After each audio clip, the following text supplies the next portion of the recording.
everybody and welcome to another episode of Street Smart University's Peak Performance Masterclass. We are your #1 personal development resource, bringing you world-class content straight from the experts to the man on the street. And today we are delighted to have with us Mr. Mukul Deva.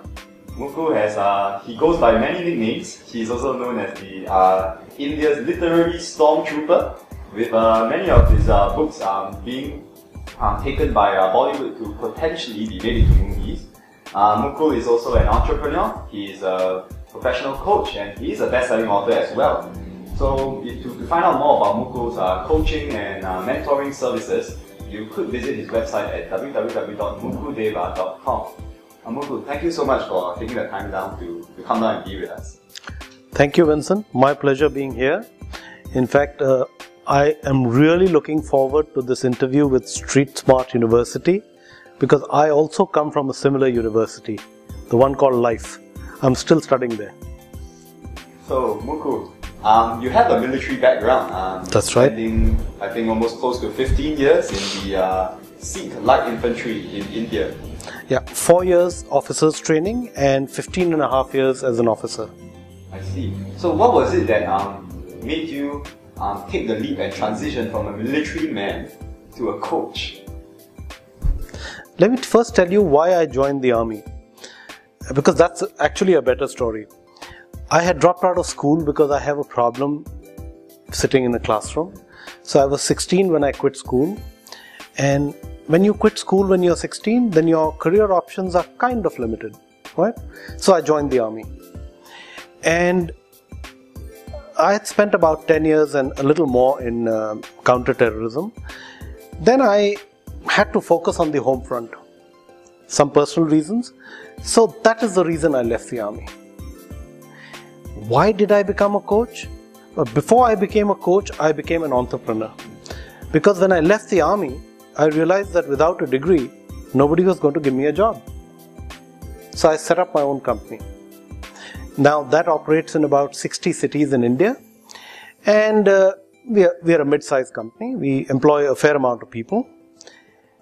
But then I realized that, I had enjoyed building the company, putting it up, professionalizing it, but I needed to move on, because my real passion is to help people grow.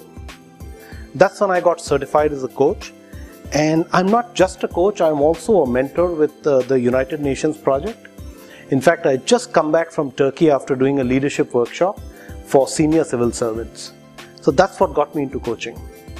And I understand you really go beyond coaching as a mentor, as you said. Not only in the project that you mentioned, but also as a mentor to many aspiring young writers and people who really want to get their books published. That's true. Actually, I am a mentor both for book writing as well as a professional mentor for several corporates, where I mentor senior leaders in how to lead better. And young writers. So most of my young writers are college students or people who have got a great story to tell but don't know how to do it. So yes, I do that too. So was the path always so smooth sailing? You must have encountered many setbacks and obstacles in your early days as an entrepreneur or even a writer. Yeah.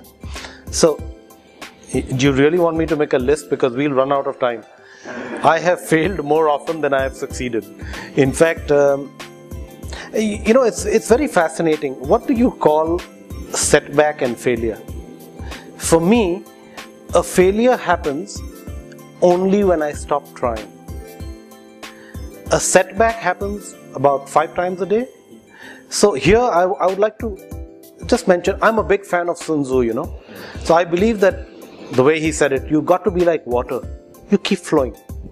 Doesn't matter what comes in the way, water will always find its level and will keep surging forward. That's what we have to be. When I started as I started as an entrepreneur, I had no money. I'm from a very humble family background, and I had like $800 in my bank account when I left the army. So from there to driving $1 million business was definitely an uphill task. My first book, I must have sold about 500 copies. But I didn't whinge about it. I sat down, figured out what I needed to do differently, and then just wrote another book, and then another book. Till the time now, I've been on the bestsellers for about 5 years. So whenever you meet what you call a setback, it's just a little check. Keep going, you'll eventually reach where you need to.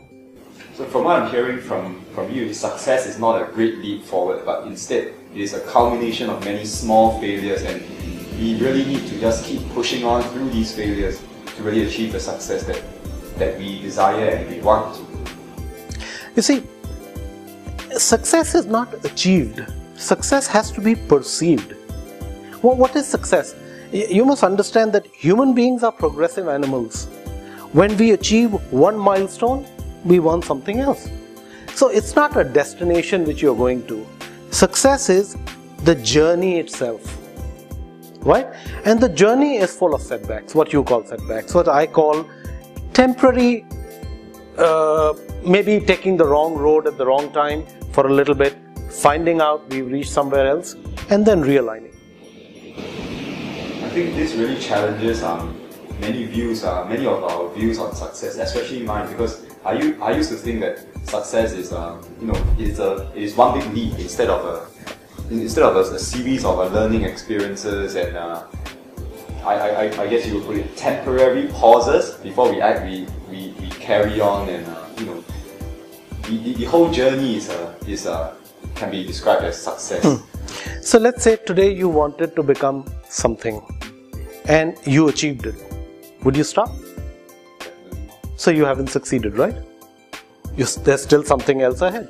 So it's like when we used to go mountain climbing, every time you look up, you feel, that's the peak. When you reach there, there's another little bump ahead and another little bump ahead. So success is the journey. It's how effectively do you navigate the journey. It's not what you get at the end of it. At the end of it, you get a grave. That's where we all headed, right? So it's the journey which counts. Yeah. Oh, that's my belief. So Mukul has actually been hailed by the Indian media as the man with the Nostradamus touch. Because in one of his books, in fact in two of your books, the first being in 2008, in the book called Lashkar, you predicted Osama bin Laden's presence in a safe house in Pakistan. True. So, what I was curious about, to learn about is, where does this uncanny ability to predict the future come from? There are two things I'll tell you.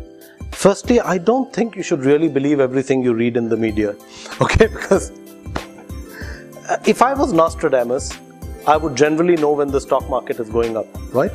So buy in and buy out, sell out at the right time. Now, what actually happens is that I am a very thorough researcher. I research things very avidly into really small details. And I'll give you an example. For this book which you talked about, there's a particular scene in the book where a sniper is going to fire out from a window in Amsterdam. I actually traveled to Amsterdam, went to that hotel, spoke to the manager, went up to the particular room just to check whether a sniper would have the correct field of fire to be able to do what he wanted to do in the book. So I'm very thorough. Same way, when Mr. Bin Laden vanished, there had to be somewhere he would have gone. So logic, history and research, all three brought together this. That's why about 18 things which I predicted in that series have already happened.